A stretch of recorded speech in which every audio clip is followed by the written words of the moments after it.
Hello and welcome everyone, it is me the Lover, also known as the Duel, is back for you with another video and another Morphtronic Deck Profile. Thanks for not ripping my head off for that discussion I uploaded earlier this week, if I managed to get this out by the end of this week. And yeah, I still wanted to share the list that I played for the event that concluded this Monday. Even if belated, I did want to, kind of, keep the collection complete on what Morphtronic lists I've been playing for what events, and give a couple thoughts on, the events and the process. We're starting fairly simply at the top with 3 copies of Morphtronic Southon. For the uninitiated, Morphtronics have 2 effects depending on the battle position. And Southon's attack position effect is absolutely great because you can roll a 6-sided die, reveal cards from the top of your deck equal to the result, and then special summon a level 4 or lower Morphtronic that you excavated, and you shuffle the rest back. I'll usually be only pointing out relevant effects for the different Morphtronics. But yeah, Southon's great, enables you to get a lot of board presence going off of a soft once per turn effect, which means if you have ways to recur this, you can usually fairly easily just put guys on the field and use those for, various extra deck plays. Then, shoutouts to NNR. Remoten didn't feel great this event. I'm keeping it a buck. When you're not making synchros, Remoten does lose a lot of value, I think. And I tried to plug that hole with Vacuuman, which was kind of nice going second. I think maybe one of the replays we're going to look at later showcases that again. But Vacuuman defense position is relinquished, sort of, which is pretty funny. Also machine duplication target, which does help, comes up once or twice. And being a level 1 is just kind of great for this deck. Something where you could maybe, run Where Off though. I don't know if I own those in Master Duel. Let's see. Yeah, to like get a bit more value of running like, 12 level 1s in the main. Probably a better inclusion than the more charmy Fuvalos that I was running. But more on that later. And next up we have Morphtronic Smartphone. Can't be normal summon or set, has to be special summon from the hand first by banishing Morphtronic from the graveyard, and while in attack position, similar to Southon, allows you to roll a 6-sided die. Excavate the top cards equal to the result, and then you're adding a Morphtronic card from those to your hand, which is the cool part that you can grab some of the powerful spell extenders the deck has, a Morphtronic Repair Unit, a Morphtronic Converter. Telephon's a bit infamous, especially in a variant that is this link heavy. This did prompt a couple scoops. I'm not gonna lie, because attack position effect, yeah. You roll a die, gain life equal to the result times 100, and you can special Morphtronic from the grave with a level that is equal to or lower than the result. Since you're rolling a 6-sided die, you can't roll lower than a 1, so you can always bring back level 1 monsters, which, yeah. That definitely doesn't lead to silly loops. Defense position effects also sort of neat. You roll a die, excavate your top cards, and then you can bin a excavated Morphtronic cards and put the rest back on the bottom of top in any order. Something I carried over because I, of course, adapted like a normal list for this event, were the 3 Gadget Gamer and the 1 Gadget Hauler. These didn't feel too great this event, I do have to admit, mainly because Gadget Hauler it's 2 bodies, I guess, which is nice. But that is about it. When this is not making Power Tool Dragon, it is, it's 3 additional normals and a Garnet, I suppose. But yeah, on normal describes you any level 1 machine. You're playing, as mentioned, 12 of those, and all of those do something. Southon and Telephone being the main ones you're probably grabbing off of this, but on occasion grabbing like a Smartphone's also not too bad. And you contribute this off to special Morphtronic from the hand and a Gadget Hauler from hand or deck, which puts a guy on the board, I suppose. I was on Fuvalos, which I wouldn't recommend. If this event does run again, don't do this. Don't do this. I just crafted these, wanted to run them. Don't. Play something else instead. I think Ash was legal, so that's maybe an option. I didn't feel like Ash was too mandatory because I think Max C was banned for the event. It's been a minute, and this is on a standard ban list, but I think Maxi was banned for the event, so I didn't feel like playing Ash.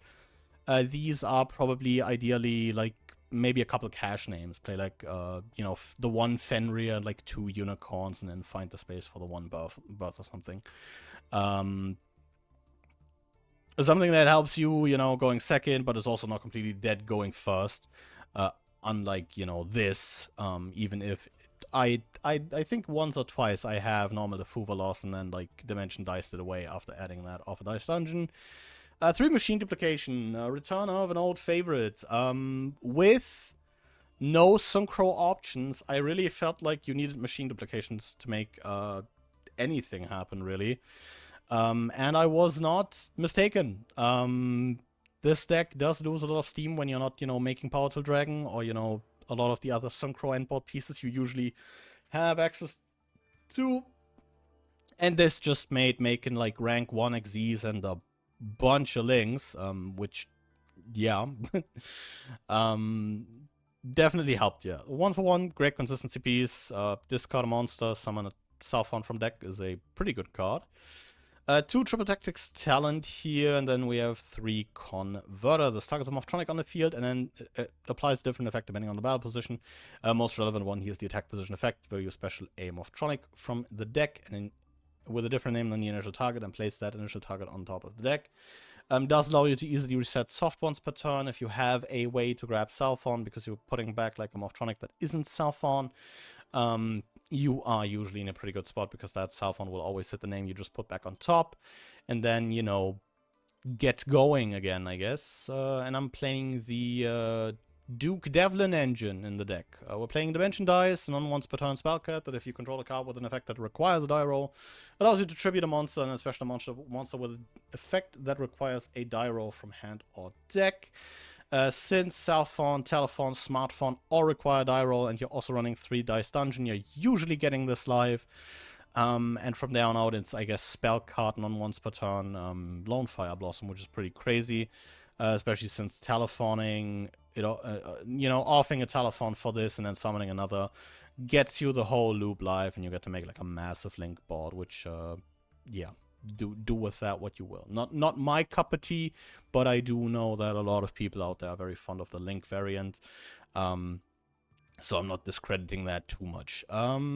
Yeah, 3 Reaper unit, I think still a very good card despite not being such a bit of a Power Tool Dragon here. You send a Morphtronic from hand to the grave and then select a Morphtronic in the grave and special summon the select monster and equip it with this. An archetype of Premature Burial has rarely hurt any archetype in the game.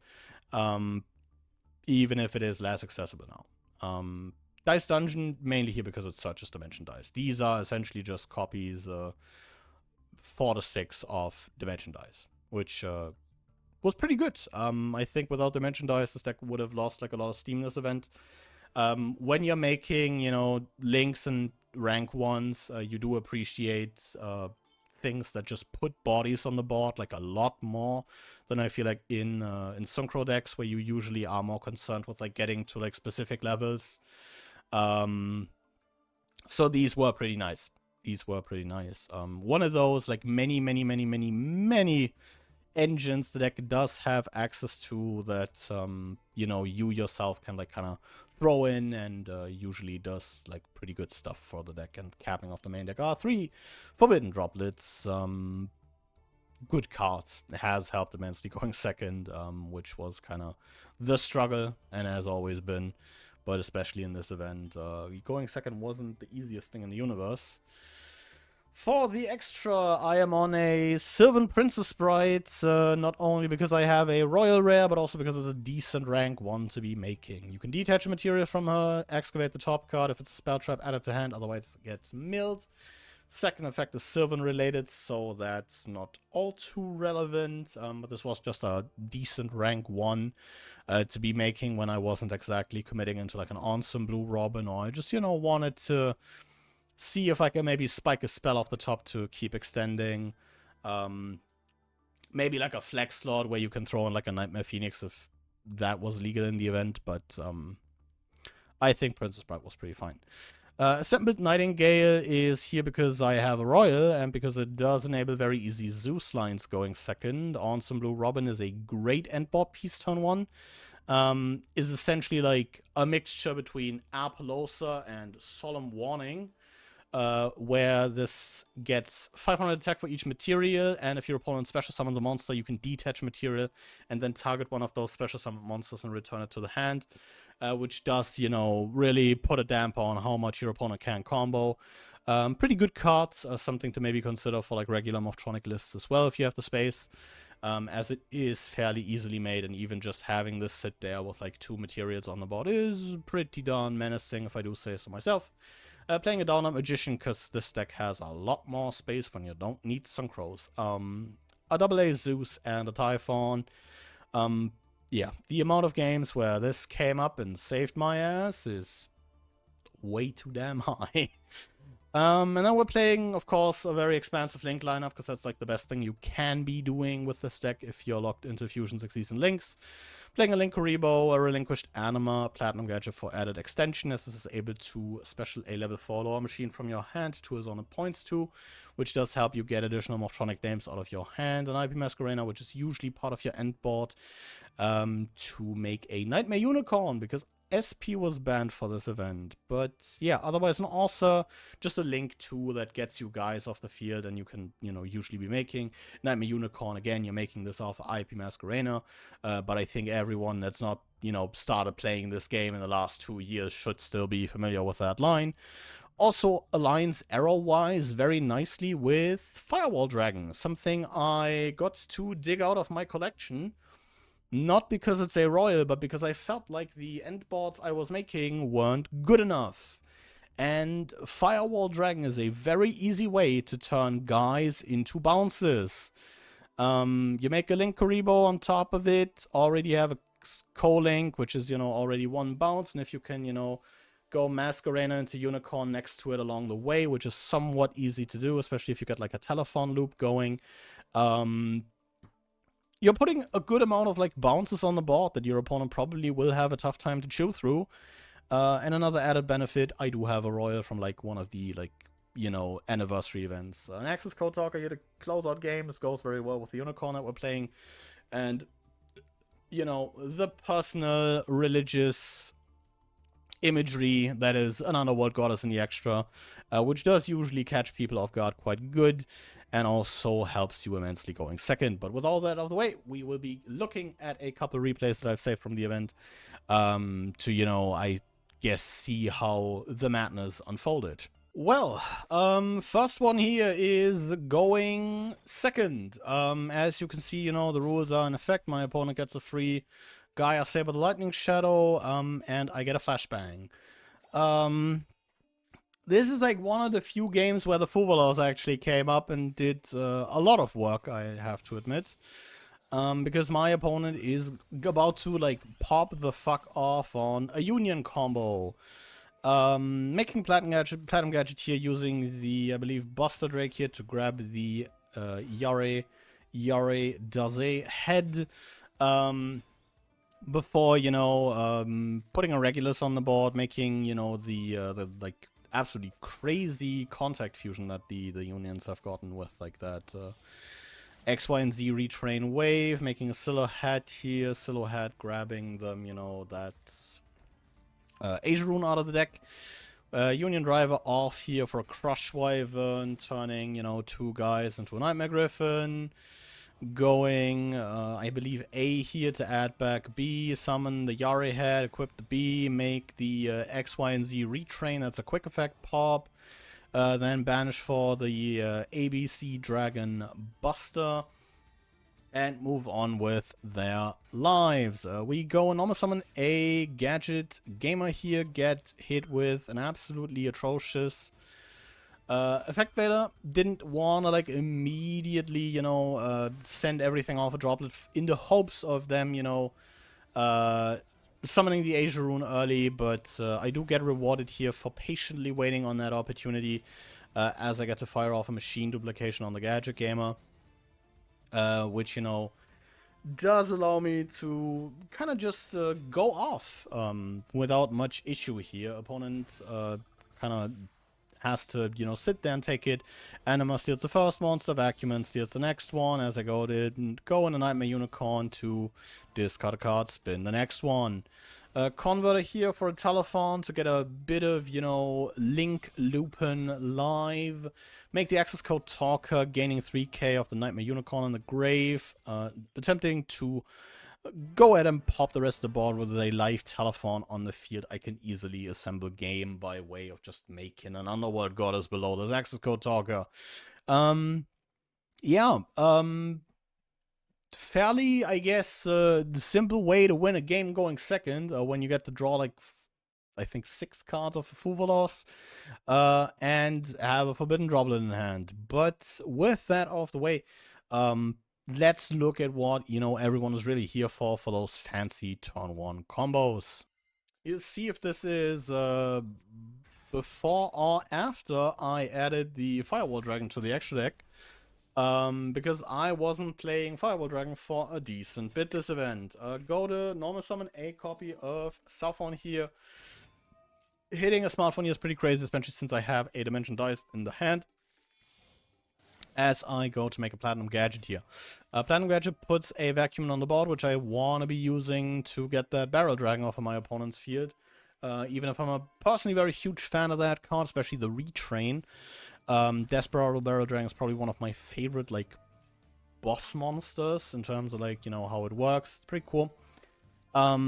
But that aside, you see me just absolutely going off here. We're, you know, using a telephone here to recurse Southbound, which is usually something you want to be doing before, you know, linking those two off into an IP Masquerade. And after a Southbound misses, I immediately go for the Converter, grab a telephone from the deck, and keep going.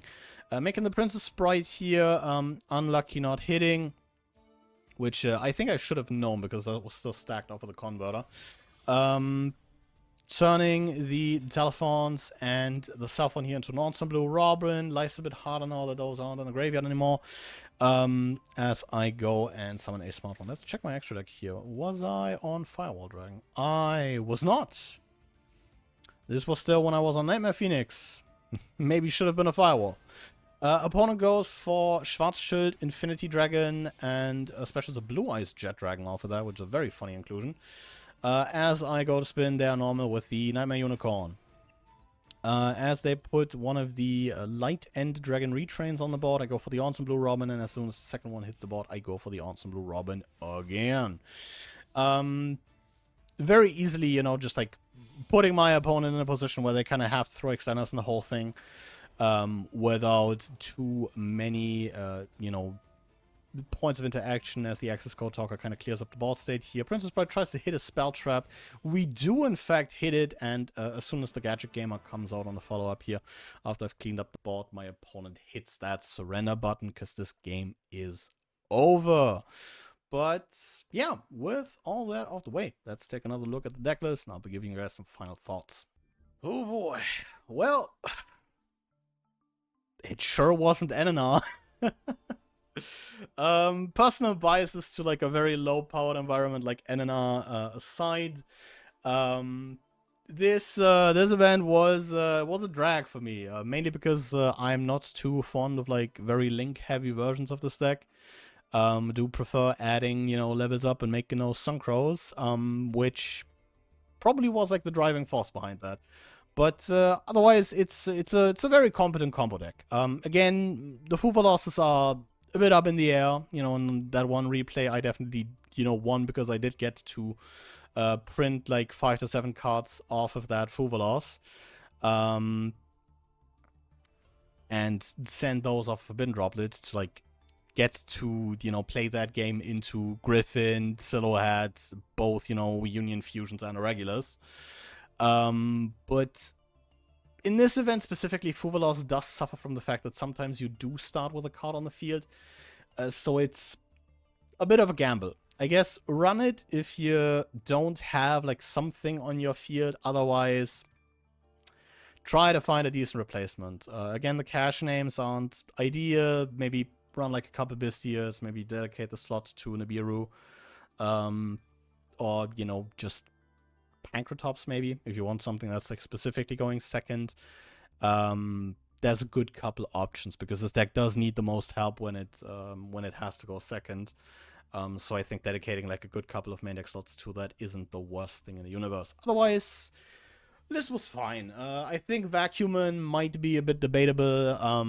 You can probably still get a good bit of value out of Remoten, but I think Remoten was like a bit unimpressive for a format where I wasn't needing to make like Naturia Beast or anything like that. Where Vacuumin just being spot removal is cool, but, you know, maybe not ideal, because you might want, you know, additional pieces of extension in those slots. Otherwise, felt good about like the M-board pieces, especially once the Firewall Dragon hit the extra deck. I think I was winning a lot more games going first. Not that I was like really losing a lot of games going first. If I got to combo off, I usually was winning those games.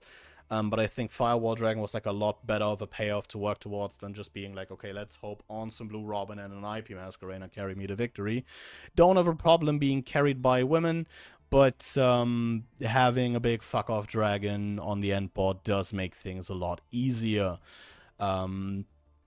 So yeah, with all that out of the way, what did you guys play for this event? Sorry that this list came out so late, but yeah, happens. Happens, I guess. I was a bit lazy, especially towards the latter parts of this event, mainly because I wasn't, you know, feeling it too well.